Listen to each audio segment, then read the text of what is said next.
Xcode and the app developer program. So I'm going to let her go ahead. So I'm Hannah Ziegelmeyer, and for the science research program at Notre Dame, I actually developed an Apple iPad app, and I actually developed it for a program within the Cincinnati Zoo.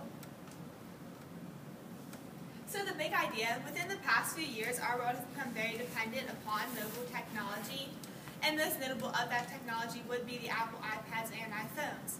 And with the mobile apps that come on the iPads and phones, small businesses can use them to spread the word about what they're doing and to inform users on their business. So what I did, I actually volunteer at the Cincinnati Zoo and Botanical Garden through a team program called Tribe.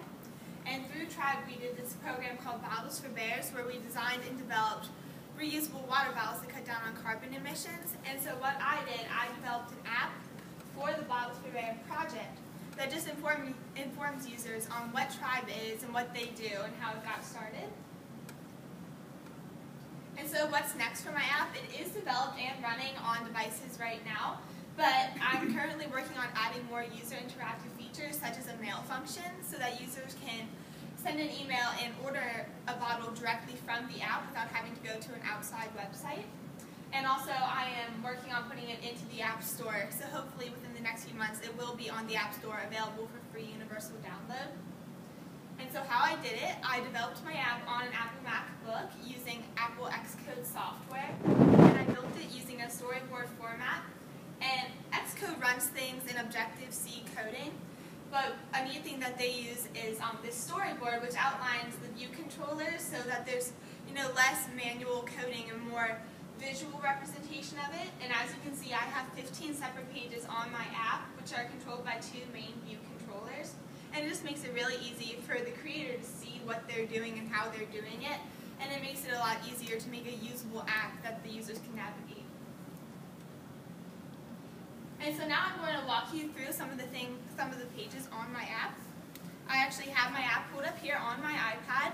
Through Xcode, I can register it so that I can run it on different devices. And so this is the home page when you open up my app. This is what you first see, and it features our logo on it. And at the bottom, you can see we have a tab bar controller so that the users can easily navigate from one page to the next.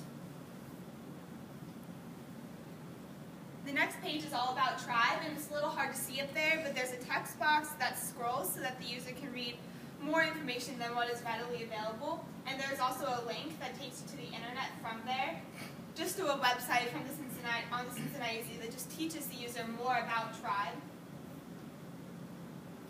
The next page is about how Bottles for Bears got started through Project Polar Bear, and it also features a scrolling function as well as an internet link.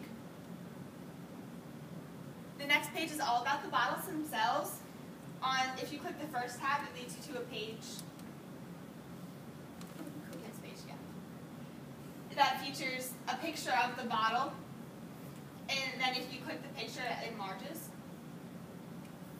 And so then you can go back there, and then on the next tab over, it talks about how the bottles are biodegradable, and how that when you throw it away, it's not just going to sit in the landfill forever, and that it actually goes back into the earth.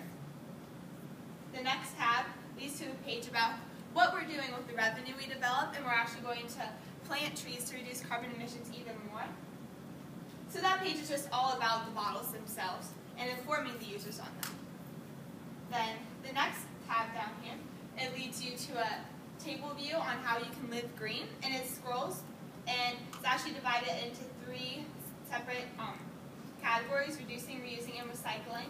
And within each of the categories, there's a page on how a certain action helps the environment. And then there's a page on how the user can do that certain action to help the environment. And so that's all on my app for now, but hopefully by the time I get it into the App Store, there will be even more interactive features within it that help and inform users even more.